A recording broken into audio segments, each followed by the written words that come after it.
essa entrevista é pra você, mulher, ou... Ah, não, mas eu sou homem, tô assistindo aqui. Pra mulher que você conhece, pra mulher da sua vida. Seja ela sua mãe, sua irmã, a sua esposa, sua filha. Presta atenção. Você sabia que as mudanças hormonais ao longo da vida da mulher podem afetar os olhos? Olha só que descoberta. A gravidez, por exemplo, e a chegada da menopausa, elas provocam alterações na visão e até um risco aumentado de algumas doenças oculares.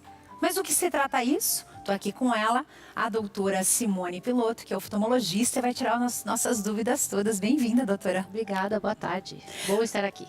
Que bom, agora eu quero saber, para mim isso aqui é uma novidade. Então quer dizer que tanto a menopausa quanto a gestação, se tiver até mais de uma gestação, isso influencia na qualidade dos nossos olhos ao longo da vida? Isso ocorre principalmente por algumas diferenças biológicas que são ligadas ao hormônio.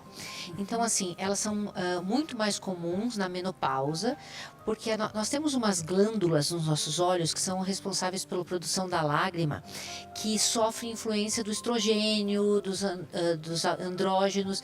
Então, principalmente após os 50 anos, que é após a menopausa, a gente tem alterações da lágrima e que produzem olho seco, que é a patologia mais comum das mulheres, e tem também essas alterações na época da gravidez. Então, a recorrência das gravidezes seria como uma gravidez nova. Toda alteração hormonal pode gerar alguma alteração lacrimal. Então, é principalmente pela diferença de hormônio. E os homens não têm essa alteração hormonal, então eles sofrem menos. É uma idade de maior sofrimento para nós. Para variar, sobrando para quem? Para a mulher, né? Então, cada gestação, a gente pode dizer assim, que cada gestação seria um déficitzinho a mais que nós teríamos na qualidade dos nossos olhos, é isso? Sim, na verdade, na qualidade da nossa lágrima. Tem algumas mulheres, por exemplo, que usam lente de contato. E que usam lente de contato para corrigir uma miopia, que elas necessitam realmente, não é uma lente de contato de uso social. E elas, nesse momento das gravidezes, às vezes elas sofrem muito por isso, porque elas não conseguem ter um uso contínuo da lente de contato como elas tinham a vida inteira. Então, são as alterações da lágrima que provocam isso. A gente tem que ter um cuidado muito maior. São épocas da vida, o início da menopausa, na gravidez, são épocas muito importantes a consulta oftalmológica. Quando a mulher começa a sentir alguns sintomas assim de vermelhidão, de ardência, ou, por exemplo, no caso da gravidez, alguma alteração de flutuação de visão, é muito importante procurar um oftalmologista. Olha que interessante. Tem participação chegando, a gente vai colocar aqui no telão. Vamos lá, Leonice está falando com a gente. A Leonice de Oliveira, da cidade de Natal, Rio Grande do Norte. Bem-vinda, querida. Já que os hormônios podem afetar os olhos, o que eu posso fazer para prevenir e quando devo me preocupar? Muito bem. Joia, muito boa pergunta. Então, a prevenção é sempre a melhor situação.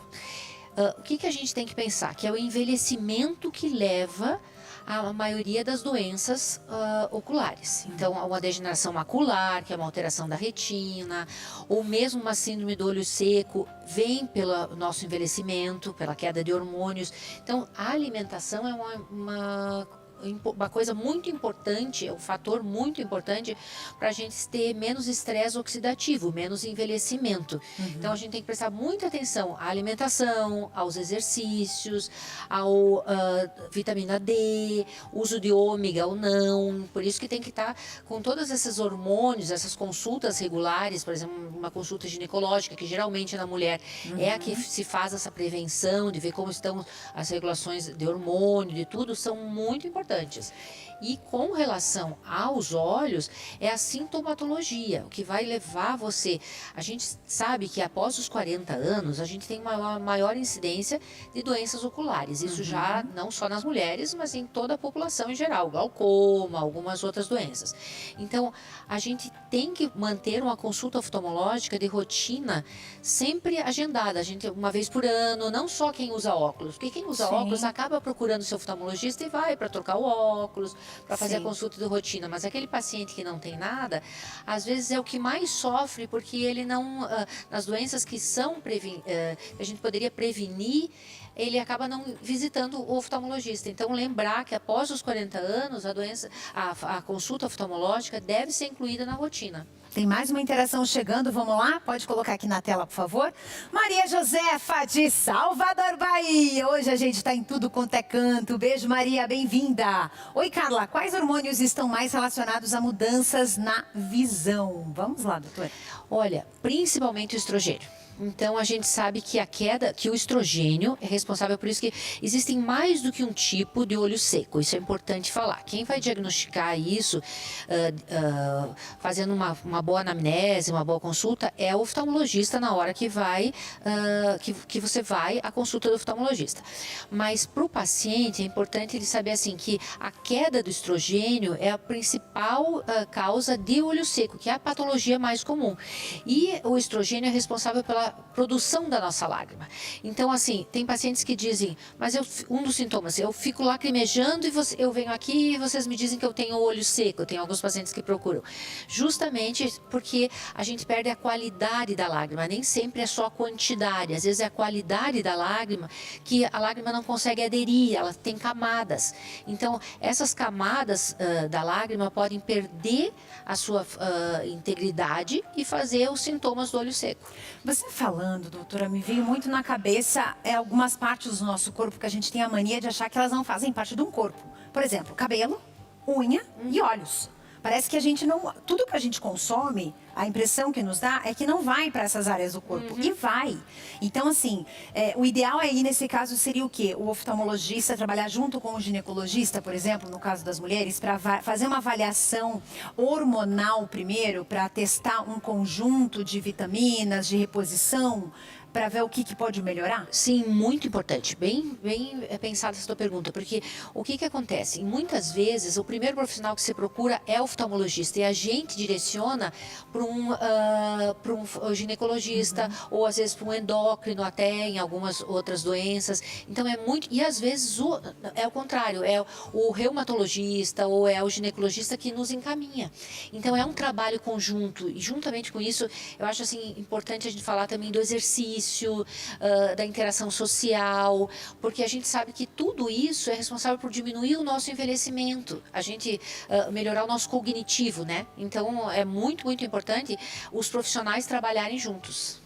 A gente recebeu um profissional já faz algum tempo e eu não me esqueci dessa entrevista, onde ele falava, por exemplo, que pessoas que trabalham o dia todo na frente de uma tela ou no ambiente de home office, por exemplo, em que você tem... É tudo muito próximo. Você teria que ter uma pausa e olhar à distância para relaxar o músculo dos olhos, que isso ajudaria a manter o equilíbrio dos olhos, para que você não tivesse problemas mais sérios. A ideia é essa? Muito.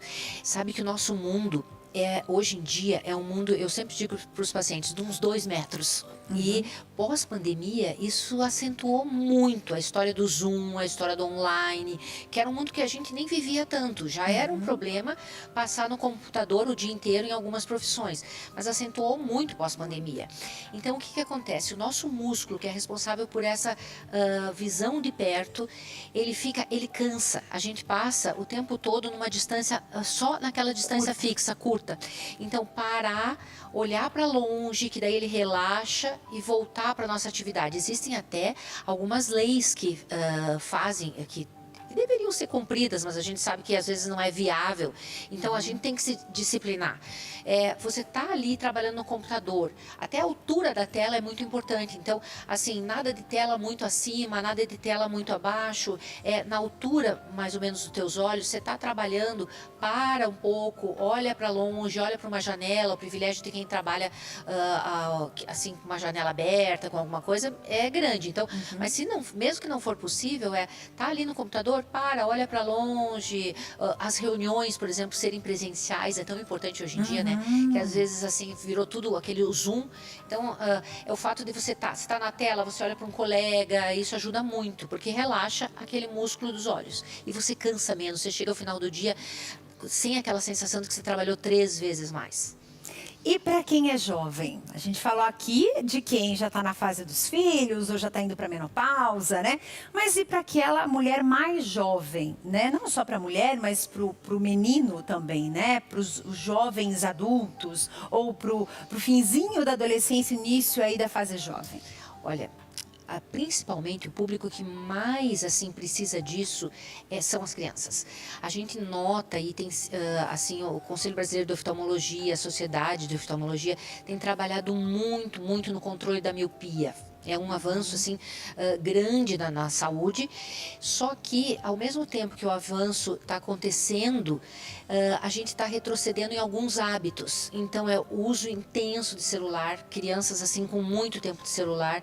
O pediatra e o oftalmopediatra hoje batem muito no tempo de uso das telas, e no jovem fica no celular a mesma orientação que é pro adulto. Fica no celular, olha, eu sempre recomendo, levanta para tomar água, levanta para ir ao banheiro, não olhando para o celular, sabe? Para o teu celular, deixa ali e vai para o banheiro, vai buscar uma água, que é o momento de você relaxar esses olhos. Mas eu acho que o mais importante ainda é o foco nas crianças, que é os pais cuidarem com outras atividades, tirar a criança do tempo do só celular.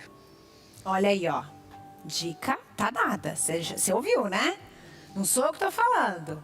É ela. Tem mais uma interação chegando, vamos lá? Vamos para Fortaleza, no Ceará agora. Cristina, bem-vinda, querida. E as mulheres que já usam óculos ou lentes de contato podem perceber mais essas mudanças hormonais na visão? Muito mais. Então, as mulheres da lente de contato são as que mais nos procuram. Porque quando começa o climatério, começam aquelas alterações de estrogênio, elas já sentem o olho seco. Então, a gente pode ajudar tanto com as lágrimas artificiais, que existem assim indicações, porque elas são diferentes entre um e outro, porque tem muitos pacientes que dizem, mas eu já experimentei tal, chega no balcão da farmácia e acha que é tudo igual. E não é, porque existem os diferentes tipos de olho seco e os diferentes tratamentos para esse olho seco. Então, o usuário de lente de contato, que é a usuária de lente de contato, que começa a sentir as alterações hormonais, vai no oftalmologista e ele consegue adaptar o que é necessário e adaptar o mais conforto para ela. Então, essa é uma paciente que procura muito. E daí a outra coisa que ela queria saber era em relação lente de contato ou óculos. Se as mulheres que estão, né, que já usam óculos ou já usam a lente de contato, se elas sentem esses sintomas com maior intensidade. Mais intensidade, da mesma maneira que a gravidez. A gravidez, que foi aquilo que a gente falou, que as grávidas também sentem mais. Então, são fases em que o estrogênio, que regula muito a nossa lágrima, ele faz a paciente sofrer um pouco mais. Eu adorei conversar contigo, doutora Simone, sempre muito bem-vinda aqui ao nosso programa, portas sempre abertas. Muito obrigada. Muito obrigada pela oportunidade. Bom demais.